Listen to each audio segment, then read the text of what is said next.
the comments made by the governor in vetoing this budget were misleading to the people of West Virginia. They were not accurate, and they were not what the people of West Virginia deserve from the governor. Now, let's talk about moving forward. We certainly heard the governor talk about a proposal that he has been discussing with the Senate, a proposal that I think will find very little support within the House of Delegates. It was a proposal, or components of which were discussed throughout the 60-day session. And it's disappointing again that the governor would return to a proposal that many of our members had already expressed their lack of support for, their opposition to. We had discussed with the governor even going up to a 6.25% sales tax at one point, and that did not have the support of the majority of the House of Delegates.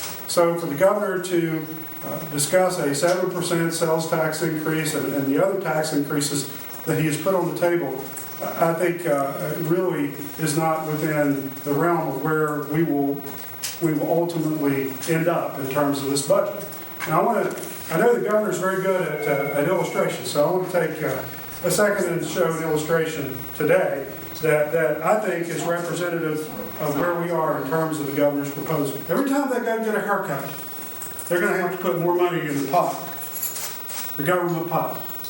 Every time they go to use their cell phone, to make a cell phone call, wait a minute, before you do that, you better take more money out of your wallet and put it into the government pot.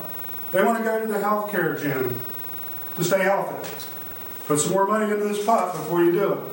They want to put gas in their car to get to work. Just a second. You better put some more money into the government pot. It's time for your license to be renewed. I better look when mine is time. So I've got a little while to go here. It's time for your license to be renewed. Wait a second. Before you do it, put some more money into the government pot. Every time you go to get your license renewed, to get the license plate on your car renewed, some of these increases that the governor's proposed are 100% increases. Does he really believe that people of West Virginia can absorb 100% increase in DMV fees? They operate a small business. Wait a minute, you've got a new tax, a consumer activity tax. It's basically an old B&O tax that was so bad that we did away with it in the 80s. And here it is again. But if you're going to have a small business, you better put some more money in the pot. And then it comes to what I think is one of the hardest parts for me to accept to this plan, and that is a 7% sales tax increase on everything except food. So if you go to Walmart and you buy household cleaning supplies, you save up money, you want to get a TV. You save up money, you want to buy a new chair for your living room. Well, put some more money into the pot. You want to buy toys for your kids. Put some more in there, you're going to pay more. Pretty soon, what you got? You got an empty wallet. And that's what this plan is to the people of West Virginia. A way to empty their wallets to make government grow bigger and bigger. And that's wrong. That's just wrong.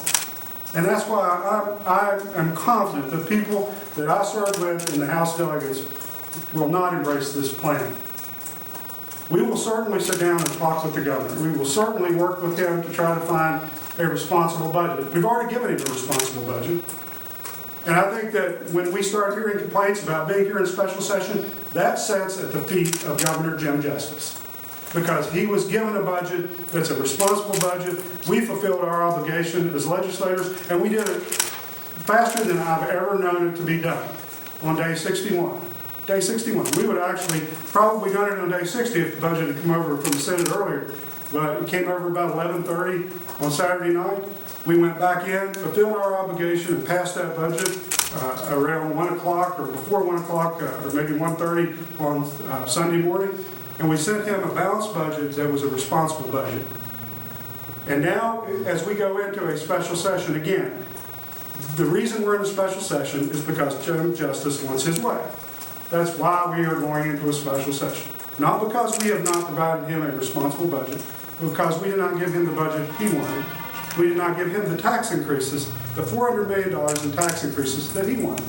That's why we're going into a special session.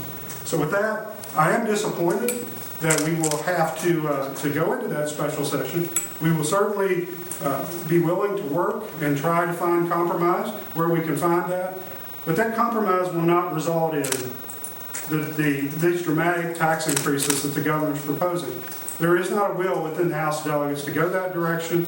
We will not go in that direction. I'm very confident we will work together to try to find some common ground, and I'm sure there is common ground to be found, and we owe it to the people of West Virginia to find that common ground. But if I want to say today, I see very little, if any, support for the idea that came out on Saturday night during the session that would have all these massive tax increases placed on the people of West Virginia.